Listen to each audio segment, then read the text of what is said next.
نغتت بي طرقي واصطفت فوق الصدر هموم.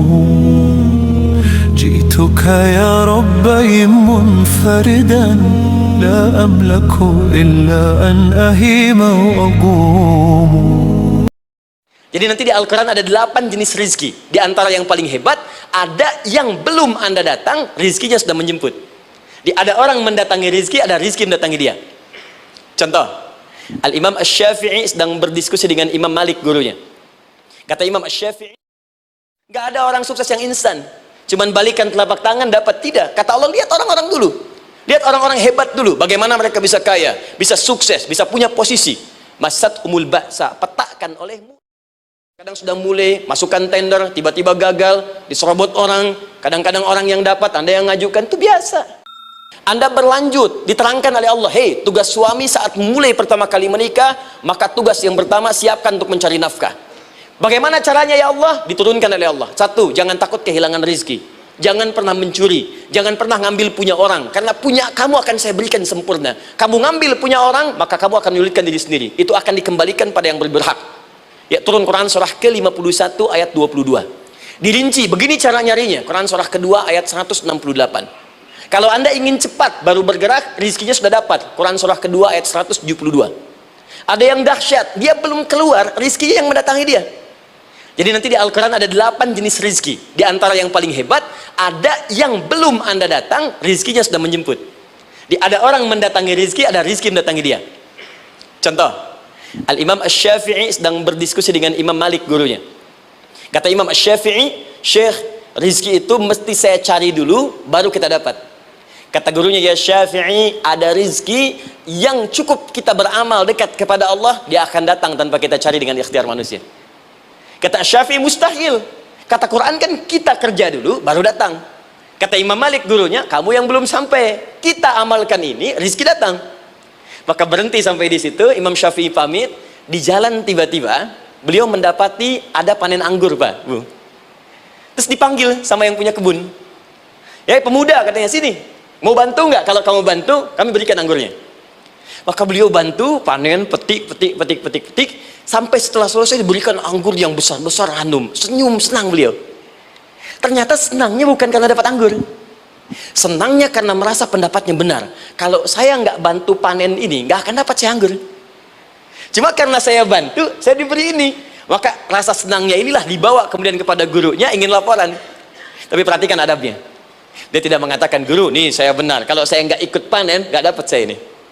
Perhatikan kalimat Asy-Syafi'i. Guru, tadi saya di jalan, dipanggil oleh pemilik kebun ikut panen anggur. Begitu saya bantu, saya diberikan anggur ini. Beliau tekankan dengan kalimat yang kencang pada kalimat, begitu saya bantu, saya dapat anggur ini. Imam Malik tersenyum mengatakan, Masya Allah Syafi'i, luar biasa. Ini siang begitu panasnya, tadi saya mau keluar ngajar, terfikir di benak saya, Allah, kalau ada anggur yang besar-besar, enak rasanya. Tiba-tiba kamu datang bawa anggur. Di Imam Syafi'i kerja dapat sesuatu, Imam Malik terfikir sesuatu, datang rizki. Itu ada di Quran surah ke-7, teman-teman, ayat ke-96, paling kanan sebelah atas di mushafnya. Baik, teruskan dulu. Ya, Anda dalam mencari kerja, ingat, kalau Allah yang sampaikan pasti terjadi. Jangan dikira mudah. Kata Allah akan ada persaingan, akan ada kadang-kadang singgungan, akan ada tantangan, maka mulai petakan tantangan apa yang akan Anda lalui saat Anda mulai mencari nafkah itu. Maka turun Quran surah kedua ayat 214, paling kanan sebelah bawah. Am hasibtum an tadkhulul jannata. Hei, apa kamu mudah begitu saja mengira akan sukses dalam pekerjaanmu? Bahkan bisa diartikan surga, ingin masuk surga. Walamma ya'tikum mathalul ladzina khalau min qablikum. Sebelum engkau diuji seperti orang sukses dulu pernah sukses. Lihat mereka. Enggak ada orang sukses yang instan. Cuman balikan telapak tangan dapat, tidak. Kata Allah, lihat orang-orang dulu. Lihat orang-orang hebat dulu, bagaimana mereka bisa kaya, bisa sukses, bisa punya posisi. Masat umul ba'sa, petakan olehmu tantangan apa yang akan dihadapi saat engkau bekerja itu. Satu, kata Allah, ba'sun, ada yang ringan. Ya, ba's. Ba'sa, jama' dari kata ba'sun. Dua, dara. Dia sudah menengah, jama' dari kata durun. Tiga, zilzal, ini yang paling tinggi puncaknya.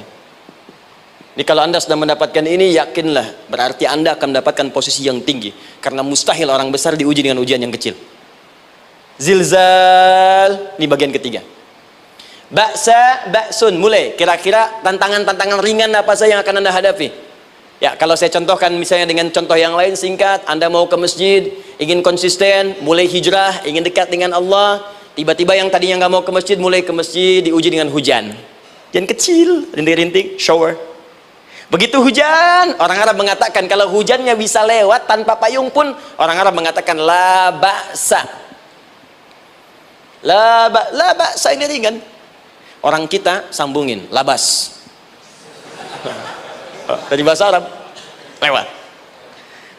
Jadi kalau Anda mau berangkat nih, siap bekerja, siap hadapi tantangan, baru mau lewat hujan kecil, berarti itu tantangan kecil kita lewati. Macet, petakan, cari jalan yang kemudian sempurna, jalan yang kosong, buka Google-nya, buka Waze-nya, buka map-nya, cari. Jadi kalau pada yang kecil aja belum kita lewati, bagaimana mendapatkan yang besar? Anda mau ke masjid, dikasih hujan kecil, mau berangkat gak jadi. Papa, kenapa gak jadi? Hujan mah, kan ada payung, takut riak. Setelah itu darwa, maaf, tantangan fisik. Kadang-kadang mulai ke fisik, mulai mengganggu, ya. Maaf, dirincikan kemudian oleh Al-Quran. Turun Quran surah ke-21 ayat 87 sampai 88, kisah Nabi Yunus alaihissalam. Yunus beraktivitas, bekerja, bukan berarti nggak ada tantangan.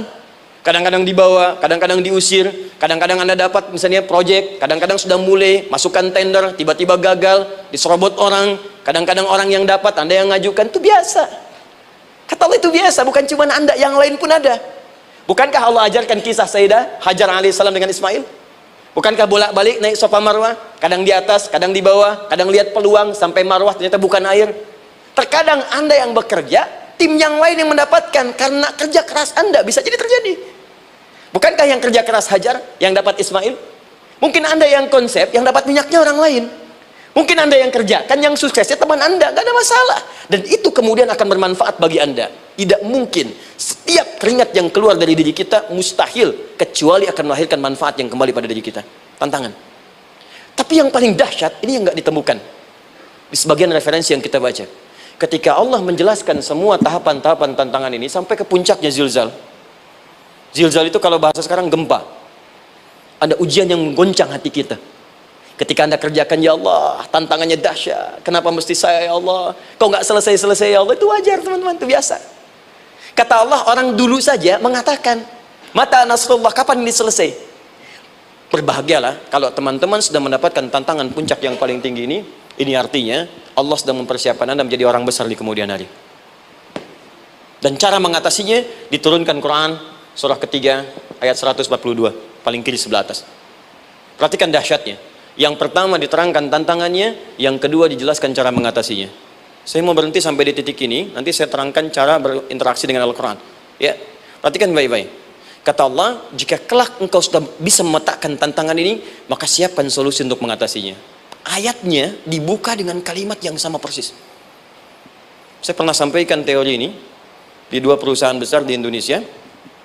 Yang pertama, ada salah satu perusahaan, karena ini direkam saya nggak sebutkan perusahaannya, perusahaan otomotif besar, sedang turun gratis, kemudian juga ada inflasi yang tinggi.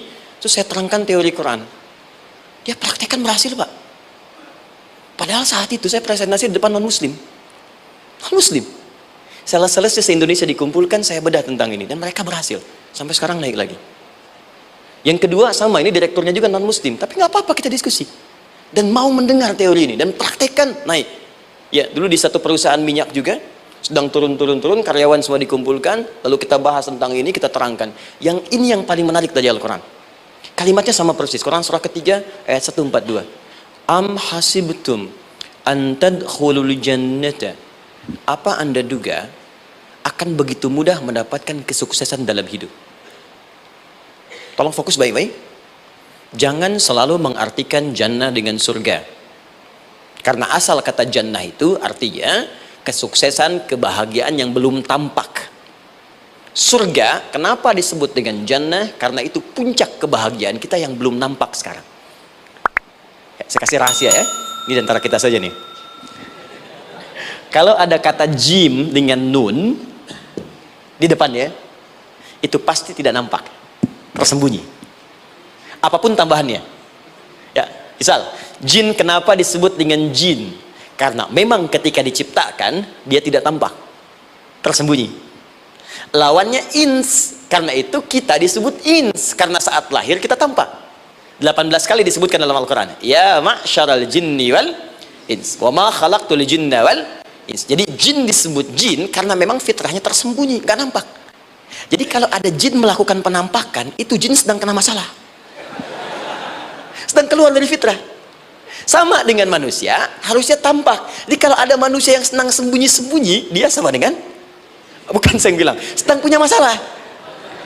Ke kantor sembunyi-sembunyi, hati-hati Pak Alfian tuh. Biasa ada pintu depan, masuk pintu belakang. Suami di rumah buka WA sembunyi-sembunyi, Bu hati-hati itu. Pulang lewat pintu belakang, berarti sedang punya persoalan dalam hidup. Setiap ada jim dengan nun, pasti tersembunyi. Ibu punya janin, rahim, dalam rahim ada janin. Kenapa disebut dengan janin? Jim nun, ya nun. Karena sosok itu belum nampak dalam pandangan kita. Nanti kalau sudah lahir, baru tampak. Jannah, kenapa disebut jannah? Karena belum tampak dalam pandangan kita, nanti kelihatan. Karena itu dalam Al-Quran, kata jannah itu tidak dikhususkan dengan surga, tidak dikhususkan dengan surga. Kadang-kadang menunjuk aspek kesuksesan yang belum tampak. Anda mau ngebor minyak, minyaknya belum tampak, belum kelihatan. Anda mau kerja, ya hasilnya kan belum tampak, baru ikhtiar sekarang. Karena itu orang Arab disebut kaya kalau mereka mendapatkan kebun yang tak tampak sebelumnya. Kebun anggur, bukan kurma, kalau kurma banyak. Kebun anggur, ada apel, ada jeruk, sampingnya ada sungai-sungai, disebut dengan jannah. Ya, kalau punya unta, nggak kaya di Arab, biasa. Karena yang kelihatan padang pasir, unta, hitam, merah, biasa. Tapi kalau sudah punya kebun, kebun anggur yang sulit di padang pasir ada kebun, itu baru disebut kaya. Karena itu orang Arab kadang mengartikan jannah dengan aspek kesuksesan yang belum tampak. Diartikan dengan kebun anggur, kebun apel, dan macam-macamnya. Perhatikan, am hasibtum an tadkhulul jannah. Apa Anda duga ingin sukses itu begitu mudah? Sukses jadi tidak. Walamma ya'lamillahu alladhina jahadu minkum wa ya'lamas sabirin. Perhatikan baik-baik. Sebelum Allah memastikan pada diri Anda terdapat dua hal yang paling utama untuk mengatasi tantangan tadi. Satu, jahadu, kesungguhan, serius.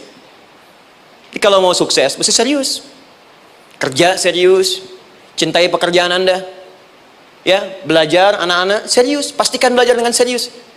Jangan cuma anak-anak duduk paling belakang, nggak pernah nanya, kadang ngantuk pulang, ujian, besoknya mau ujian baru belajar, ya, sistem SKS, sistem kebut, ya, kadang-kadang sejam Bu, Pak.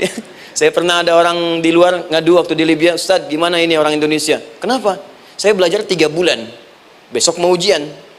Teman antum orang Indonesia pinjam catatan saya baru semalam, dia dapat 8, saya 7,5. Saya bilang, Anda belum tahu sistem SKS itu. Baik, ya. Tapi itu bukan solusi. Begitu ujian selesai, ilmu lupa. Itu poinnya. Jadi kalau hanya sekedar ilmu dipakai untuk ujian, pada prakteknya nggak akan terpakai. Ini banyak anak sekolah sekarang hanya belajar untuk ujian saja. Padahal kalau dipraktekkan, kadang kaitan dengan agama tinggi Bu, Pak. Fisika itu dengan agama itu tinggi. Gaya F1 sama dengan F2, gaya gerak sama dengan gaya dorong. Gaya sedikit, maka keluarnya sedikit. Pukul kencang, bunyinya kencang. Imannya kalau kuat, amalan jadi banyak. Iman sedikit, amal pun sedikit. F berbanding lurus dengan P, hukum Pascal. Gaya berbanding lurus dengan tekanan. Masuk bab akhlak. Makin banyak gaya, makin banyak tertekan. Nah itulah. Gaji 5 juta, gaya 10 juta, kan? Ini serius. Serius. Di divisi apapun Anda, saya 3 sepekan lalu lah takziah ke tempatnya Yang Habibie, terus diminta tausiah di sana. Dan saya perhatikan beliau termasuk yang paling serius ketika diberikan tugas apapun. Gak pernah diberikan amanah kecuali mencintai pekerjaan itu. Yang Habibie demikian. Ciri orang sukses itu serius. Tapi keseriusan itu, kata Allah petakan jadi 3 bagian lagi. Karena jahadu itu punya 3 turunan kata. Satu, keseriusan merencanakan, disebut ijtihad namanya. Punya rencana. Mappingnya apa? Stepnya apa? Oke, Anda ingin kerjakan sebuah proyek, baik, proyeknya berlangsung berapa lama? Target kita apa? Jangka panjangnya, menengahnya, jangka pendeknya. Kemudian apa tantangan yang akan dihadapi di setiap tahapan-tahapannya? Selesaikan. Bahkan saking pentingnya tahap perencanaan ini, ditunjukkan oleh Allah langsung lewat sholat. Teman-teman masih ingat sholat pertama yang kita kerjakan setiap hari, sholat apa namanya? Subuh. Apa artinya subuh? Tuh, ini masalahnya. Ini kata Al-Quran sendiri ya, kata Al-Quran sendiri. Nanti akan ditemukan orang yang ibadah tidak paham apa yang dikerjakan dan dilakukan dalam ibadahnya. Contoh sholat. Kata Allah akan ada orang sholat yang saat sholat tidak mengerti apa yang ia baca dan ia lakukan dalam sholatnya. Jujur tanyakan pada diri kita.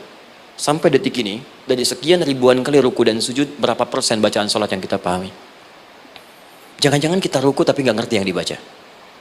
Sujud tak paham yang diungkapkan. Bagaimana bisa khusyuk? Mustahil. Maka kembali ke sini. Kenapa sholat pertama itu disebut dengan subuh? Teman-teman, ternyata semua nama sholat dari subuh sampai isya, plus bacaan dan gerakan dari takbir sampai salam, itu bukan sekedar gerakan semata. Semua ada artinya, ada maknanya. Dan diajarkan oleh Nabi langsung. Subuh disebut dengan subuh. Ada dua kata. Satu, fajar. Quran surah ke-17 ayat 78. Inna Qur'an al-fajri kana mashhuda. Kedua, subuh di surat At-Takwir. Was subhi idza tanaffas. Kenapa disebut fajar? Fajar itu pancaran positif, pancaran kebaikan. Jadi kalau yang baik disebut fajar, kalau yang jelek disebut fujur. Fujur ada di Quran surah 91 ayat 7 sampai 8. Wa nafsi wa ma sawwaha fa alhamaha fujuraha wa taqwaha. Fujur itu rambatan gelombang buruk yang muncul dari nafsu. Ya, ditembuskan ke elemen tubuh kita. Misal gini. Tiba-tiba pengen marah. Ya, di tubuh kita mengatakan melotot, maka ini ada pancaran di hati kita nyambung kemudian ke mata. Ini rambatan dari sini ke mata disebut fujur namanya. Mau ke tangan pukul, masuk ke tangan. Itu rambatannya disebut fujur namanya. Ya. Yang baiknya disebut fajar. Ya, misal saya ingin sholat, tiba-tiba hati mengatakan sudah azan, merambat ke kaki, cepat melangkah, cepat wudhu. Nah, itu rambatannya disebut fajar namanya, atau infajar. Ini pasti ada, ya. Fujur nama lainnya nafsu. Disebutkan 115 kali dalam Al-Quran.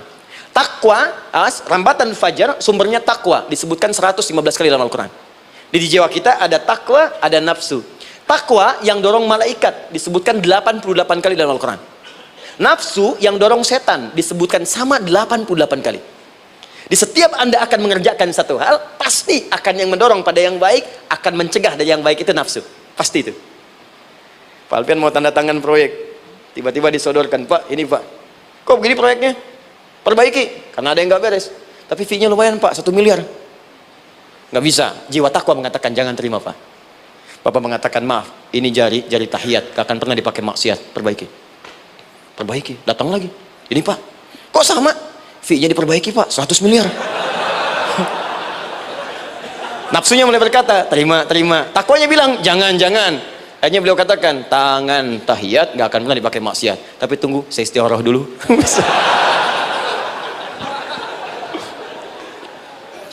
Nah, waktunya, ini salatnya disebut fajar. Kenapa disebut fajar? Karena saat kita tidur, terus dengar suara azan, Allahu Akbar, maka memancar dari iman kita, rambatan untuk merespon suara itu. Bangun kita untuk menunaikan salat.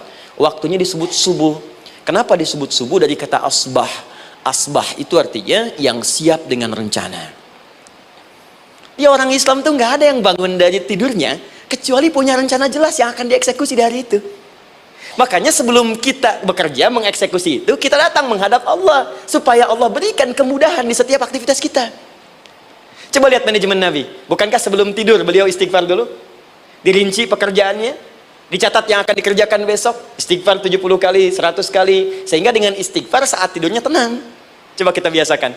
Ada yang baca Quran, ada yang istighfar. Kalau nggak percaya silahkan cek. Begitu Anda lakukan, tidurnya enak. Besoknya rencana itu sudah siap. Makanya ketika bangun, siap jam 7 mau kemana, jam 8 ada di mana, jam 12 kerjakan apa. Sebelum mengerjakan itu, datang kepada Allah, sujud, ya Allah, saya punya rencana ini, tolong mudahkan. Begitu caranya. Itu yang disebut dengan subuh. Nah, sekarang kembalikan peta hidup kita mau seperti apa ke depan. Ijtihad. Yang kedua, kalau sudah jelas konsepnya, visinya sudah ada, maka jihad. Yang kedua, jihad. Jihad itu eksekusinya, aksinya, actionnya, perjuangan fisiknya. Rencananya apa? Tahajud malam nanti. Bismillah. Jam berapa? 2:30. Baik, yuk kita mulai rencanakan. Eksekusi rencananya. Bagaimana cara kita bangun 2:30? Pasang alarm. Jam berapa alarm dipasang? 3 kali. Pertama setengah 2, kedua 2 kurang seperempat, ketiga jam 2 lewat seperempat. Baik. Alarm pertama untuk mematikan alarm kedua matikan alarm ketiga. Ketiga siap-siap. Baik. Siap, bangun. Jihad. Awas, ini penting ya. Jihad itu jangan dipersempit maknanya kepada situasi peperangan saja, tidak. Banyak jihad itu luas sekali medannya. Karena jihad itu perjuangan fisik. Dan maaf sekali, dalam konteks perang pun bukan menyerang orang, tapi membela diri saat diserang. Di Islam itu bukan agama ekspansi. Cek di sejarah, nggak ada Islam menyerang. Yang ada itu membela diri saat diserang. Atau saat orang lain dizalimi dan kita diminta untuk terlibat, kita membantu. Ini bukan dalam konteks sekarang yang banyak dibincangkan, tembak orang, bom orang, nyerang orang, bukan. Itu waktu kejadian bom Tamrin itu pertama, saya di Lampung posisinya. Itu begitu meledak, tuar. Pertanyaan pertama Pak di Badistani, Ustaz, apakah bom di Jalan Tamrin termasuk jihad fisabilillah? Saya bilang, Pak, sependek pengetahuan saya, jihad fisabilillah itu jihad di jalan Allah, bukan di Jalan Tamrin. Kaidahnya beda. Nah, misal mencari nafkah itu jihad. Cari nafkah jihad. Quran surah keempat ayat 34, paling kiri sebelah atas. Tugas pertama ketika menikah, kata Allah, ar-rijalu qawwamuna 'alan nisa. Setiap lelaki itu diminta oleh Allah untuk mengatur bagian rumah tangganya. Jadi pemimpin di rumah tangganya. Ya bima faddalallahu ba'dahum 'ala ba'din, karena diberikan kemampuan untuk memimpin. Di pemimpin itu ada di suami. Dan ciri khas pemimpin, Bu, biasanya ciri khas pemimpin apa, Bu? Bukan tegas, bukan. Ciri khas pemimpin itu tidak mau dipimpin. Makanya kalau ada sesuatu, masukkan lewat usulan, jangan beri saran. Kalau saran susah, itu pemimpin. Baik, tapi yang paling luar biasa kata Allah, perhatikan kalimatnya indah sekali. Wa bima anfaqu min amwalihim. Saya berikan tugas untuk mencari nafkah. Ketika seorang lelaki bertugas mencari nafkah, ingat ya, konteks apapun, kalau perempuan nanti bekerja bukan nafkah poinnya. Bisa hobi, ya, bisa aktivitas, tapi nafkah kalau sudah menikah itu ada pada suami. Perempuan tidak. Kalaupun tidak dilarang perempuan bekerja, tidak. Sayyidah Aisyah mengajar, ada yang para sahabiah jadi perawat, ya, ada yang pengajar. Banyak dulu sahabat Nabi yang perempuan mengajar. Ya, kan ada pelajaran-pelajaran khusus perempuan. Ya, ada bagian perawat, ada dokter. Ini kan yang ngandung perempuan, masa yang periksa laki-laki? Ya, ada bagian perempuan tertentu. Itu silahkan bekerja, boleh. Tapi nafkah laki-laki. Begitu lelaki meniatkan pekerjaannya karena Allah untuk mencari nafkah, itu setiap langkahnya jihad fisabilillah.